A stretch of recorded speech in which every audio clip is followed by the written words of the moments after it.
Ellen McCauley at Pray It Off in Syracuse, New York, and tonight we're going to talk about eating at restaurants. And it's interesting because experts warn that eating in restaurants boosts the risk of obesity.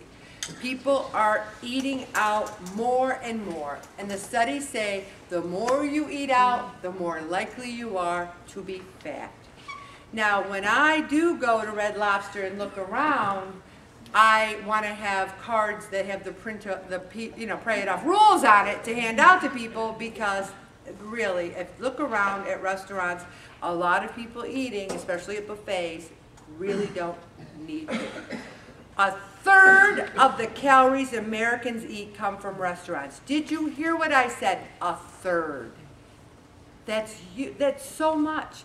Restaurant, including fast foods, is double what it was 30 years ago. Let's talk about 30 years ago. Well, maybe I'll have to talk about 40 years ago. But we never, I'm using the N-word, went out to dinner as a family.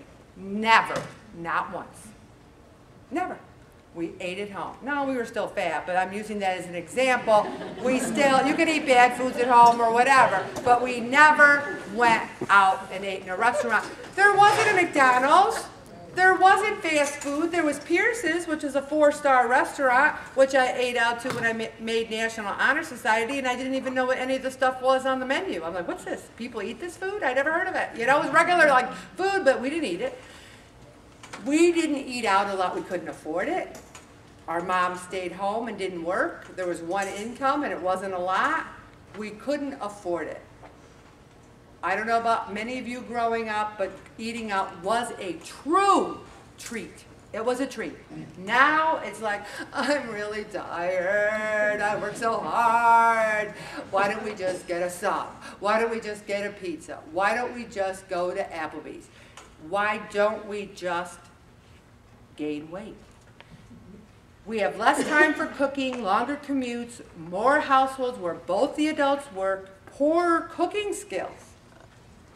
Imagine that, poor cooking skills.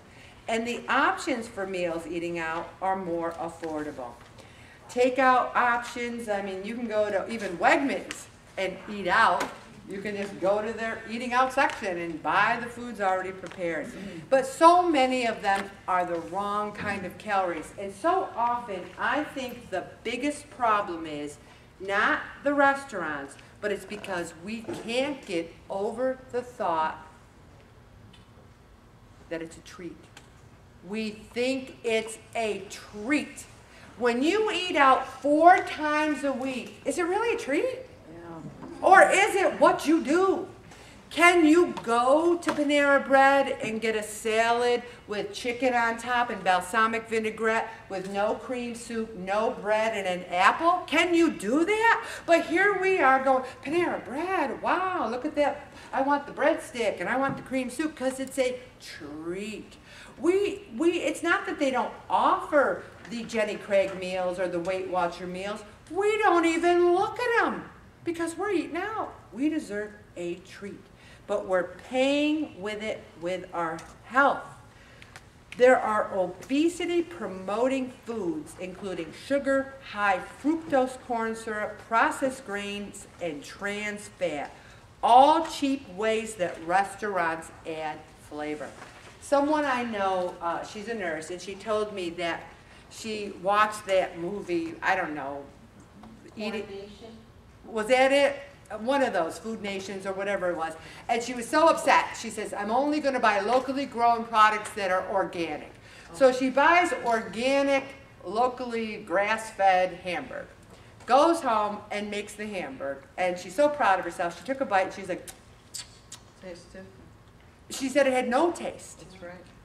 It was tasteless, so she gets the sugar fructose ketchup and starts going, oh-wah, oh-wah, oh-wah. Then she gets the sodium salt and goes, and she's thinking, what am I doing? I'm trying to eat healthy, and I'm putting tons of ketchup and salt on it. So next time she got all these herbs and spices and garlic and onions and some low-sodium salsa. Tasted good to her. But the point is, they're adding these things for this flavor of, you know, and now they're saying you have to have so many restaurants have to have the calories. By 2013, they have to say the calories. But when we go into a restaurant, we say, I'm going to have fettuccine Alfredo. It can't be that bad for me.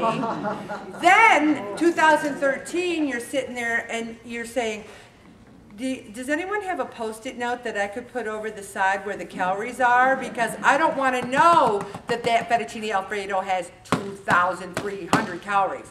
If we really knew, if someone came up to us and said, Ellen, that meal that you have no idea how many calories are is 2,400 calories, would I eat it? We go into this whole state of denial. I'm in a treat. This is a treat, and I can have whatever I want. You can eat out as often as you want, but you're going to be obese if you don't make better choices. We make poor nutritional choices. Plus, take a bagel. 20 years ago, a bagel was 3 inches in diameter and had 140 calories. Now, it's 6 inches with 350 calories. Why? Because we're Americans. We can eat our big bagels. It's because we bigger, better. And then we're getting bigger and not so better. Okay, and then eating home is a solution, but eating at home doesn't mean that it's eating healthy. You can still have the bagel with cream cheese and then the pasta and fettuccine and everything.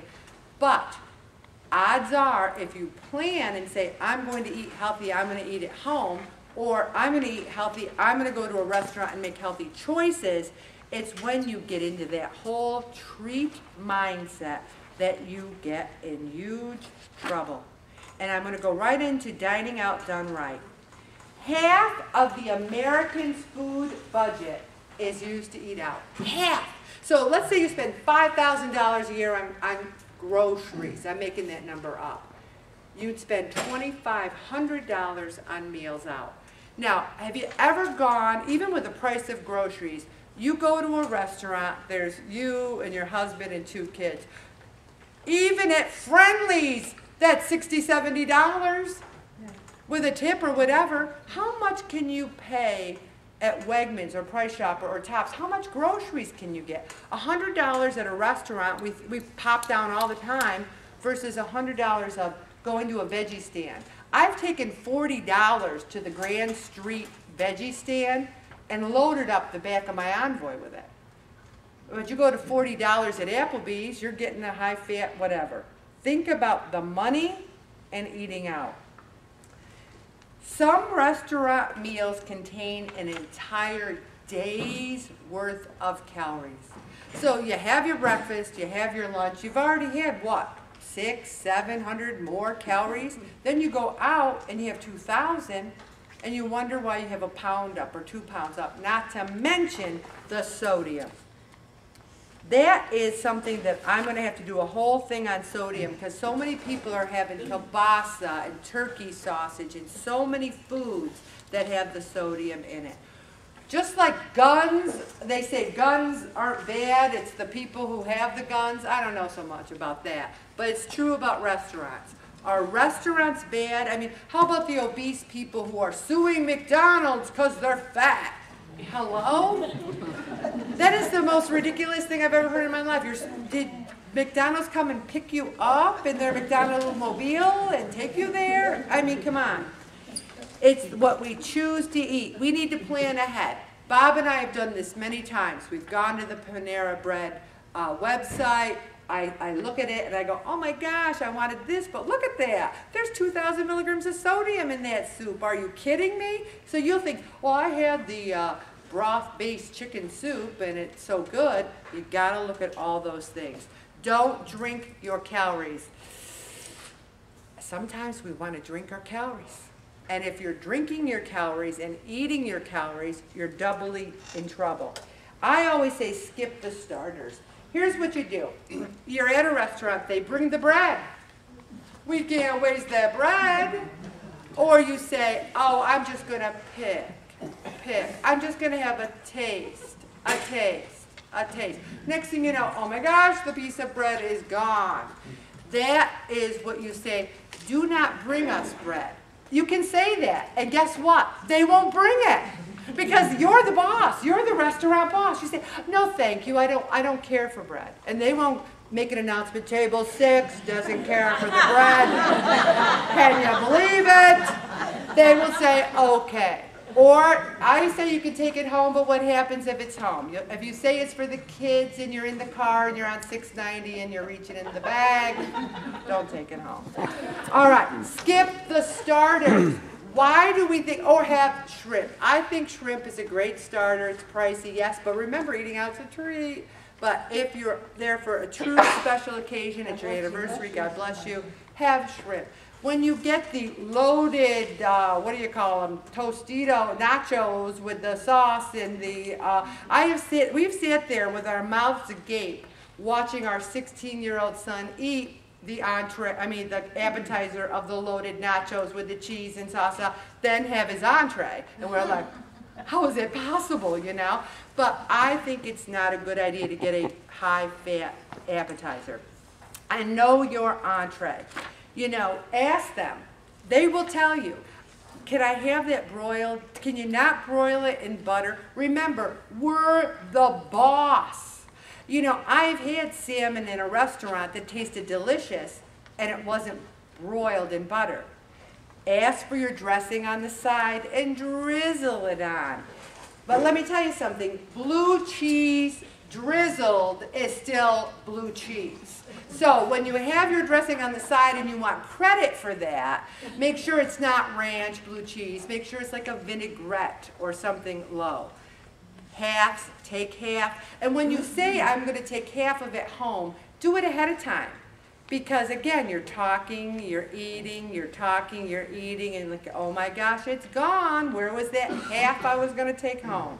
And savor the experience and enjoy the conversation. We've gone to restaurants with old married couples. They didn't say one word to each other. They said, and I say, Bob, I don't want to ever get like that. You know, I don't want to ever just eat and not talk. And he's like, well, maybe they're going to talk later. I'm like, I don't know. I don't know, you know. And speak up. Tell your server what you want. I'm going to stop right there, Bobby.